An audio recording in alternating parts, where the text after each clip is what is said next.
பயிற்சி 6.4ல் 3வது கணக்கு. ஏரி நீர் மட்டத்திலிருந்து மீட்டர் உயரத்தில் உள்ள ஒரு புள்ளியிலிருந்து ஒரு மேகத்தின் ஏற்ற கோணம் θ1 மற்றும் ஏரி நீரில் விழும் மேகபிம்பத்தின் இறக்க கோணம் θ2 எனில் தரையிலிருந்து மேகத்தின் உயரம் tan θ1 tan θ2 tan θ2 tan θ1 என நிரூபிக்க.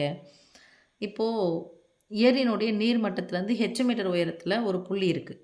அப்போ ஏரியினுடைய நீர்மட்டம் நான் ஃபஸ்ட்டு நான் இப்படி போட்டுக்கிட்டா இங்கே தான் ஏரி நீர் இருக்குன்னு வச்சுக்கலாம். இது கீழே தண்ணி இருக்குது போயிட்டு இருக்கு. இப்போ இதுதான் ஏரியினுடைய நீர்மட்டம். இந்த ஏரியினுடைய நீர்மட்டத்திலேருந்து மீட்டர் உயரத்தில் ஒரு புள்ளி இருக்குது. இதுதான் வச்சுக்கிறேன். இதனுடைய உயரம் மீட்டர். இப்போ இதெல்லாம் எடுத்துக்கிட்டு ஏபின்னு எடுத்துக்கிட்டா ஓகே. இந்த பி என்ற புள்ளியிலிருந்து ஒரு மேகத்தின் ஏற்றக்கோணம், மேகம் இங்கே இருக்குன்னு வச்சுக்கலாம். ஒரு மேகம் தான் சொல்கிறாங்க. ஸோ ஒரு மேகம் மட்டும் இது பண்ணிக்கிறேன். இந்த மேகத்தினுடைய ஏற்றக்கோணம் இந்த புள்ளி நான் ஒன்று வச்சுக்கிறேன்.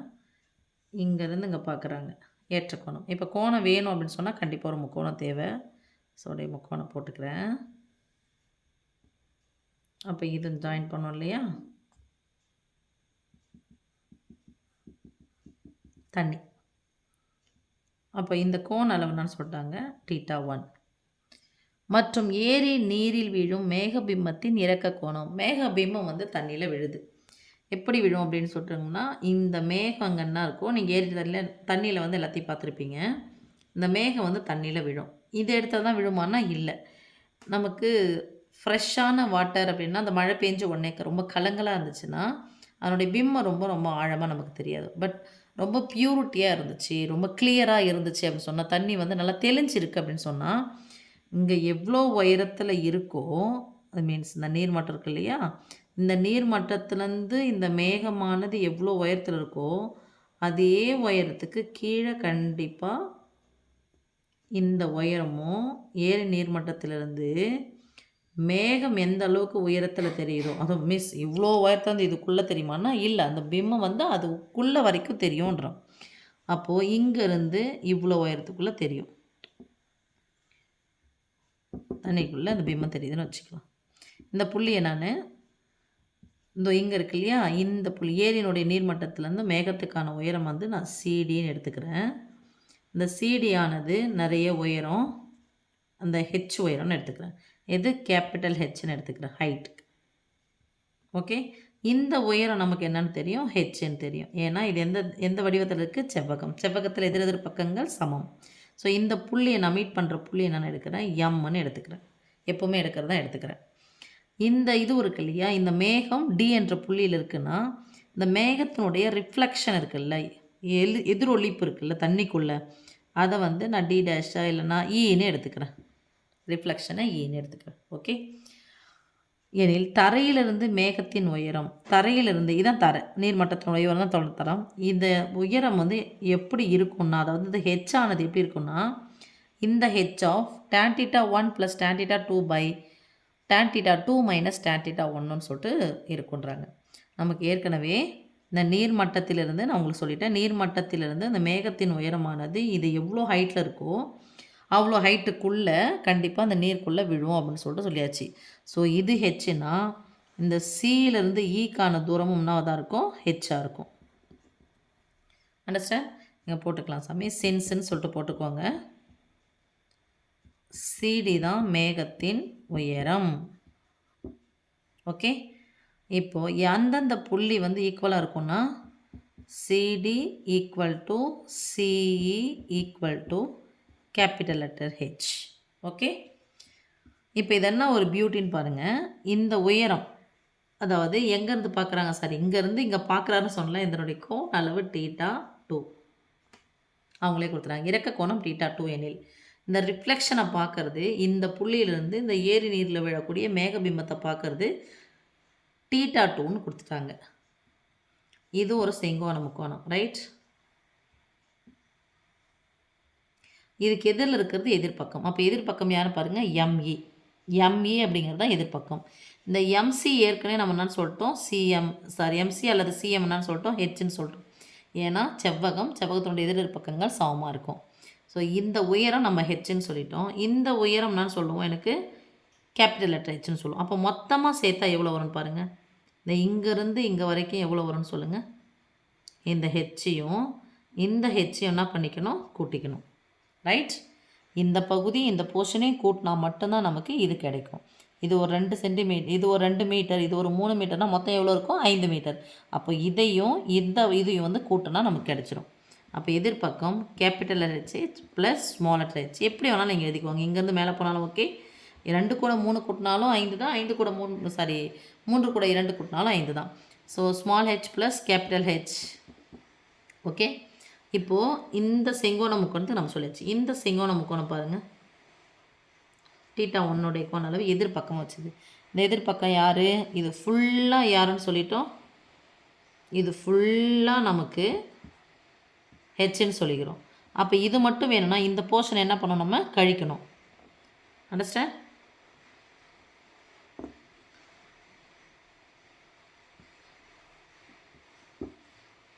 இப்போ யார் வேணும், இவங்க மட்டும்தான் வேணும். மொத்தமாக ஹெச் எது வரைக்கும், சியிலிருந்து டி வரைக்கும் ஹெச்ன்னு சொல்லியாச்சு. சிடி வந்து ஹெச்ன்னு சொல்லியாச்சு. எனக்கு இந்த எம்டி மட்டும் வேணும்னா இப்போ யார் இதில் இருக்கக்கூடாது, சிஎம் இருக்கக்கூடாது. சிஎம் யார், ஹெச். இந்த ஹெச் என்ன பண்ணிடணும், கழிச்சிடணும்.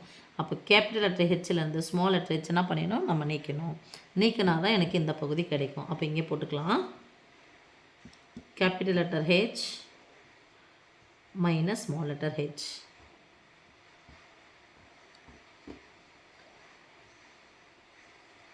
எழுதியாச்சு. இது பெரிய செங்கோண முக்கோணம்.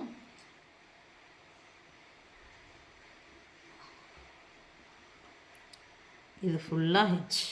ஓகே. அதே மாதிரி இது ஃபுல்லாக ஹெச். இங்கே போட வேணாம்.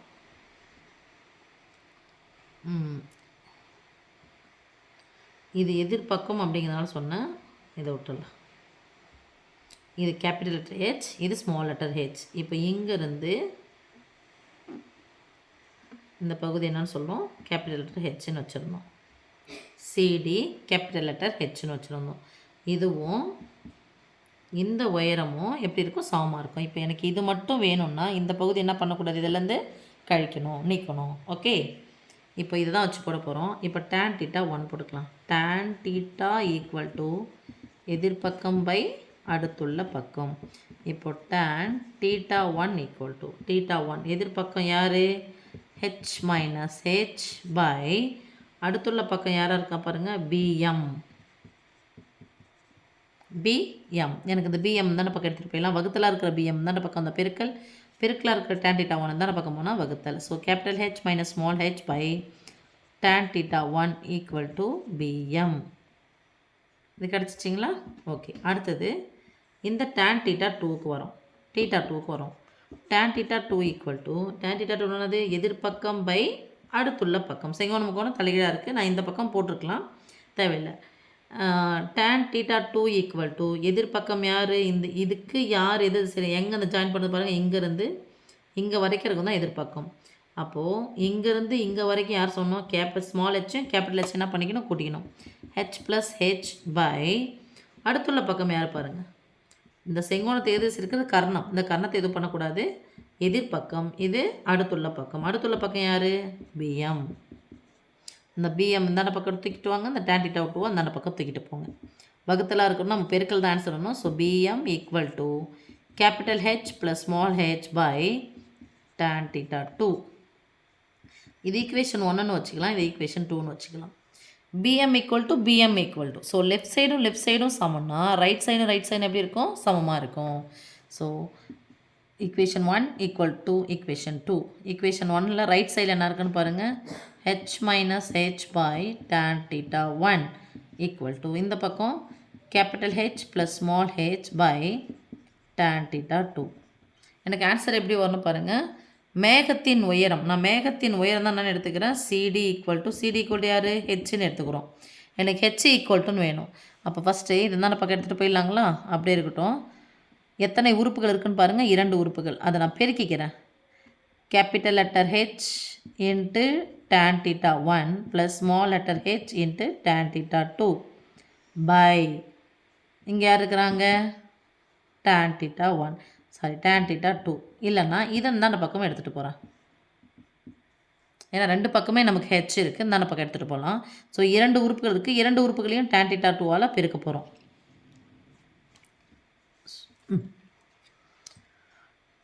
h into tan theta 2 minus small h into tan theta 2 equal to capital H into tan theta 1 plus small h into tan theta 1. இப்போது எனக்கு கேபிட்டல் ஹெச்லாம் ஒரு பக்கம் எடுத்துகிட்டு வந்துடலாம். இந்த கேபிட்டல் ஹெச் ப்ளஸ் முன்னாடி குறியிலனா ப்ளஸ்ன்னு இருக்கும், plus H into tan theta 1 இந்தாண்ட பக்கம் வந்துச்சுன்னா மைனஸாக மாறும்.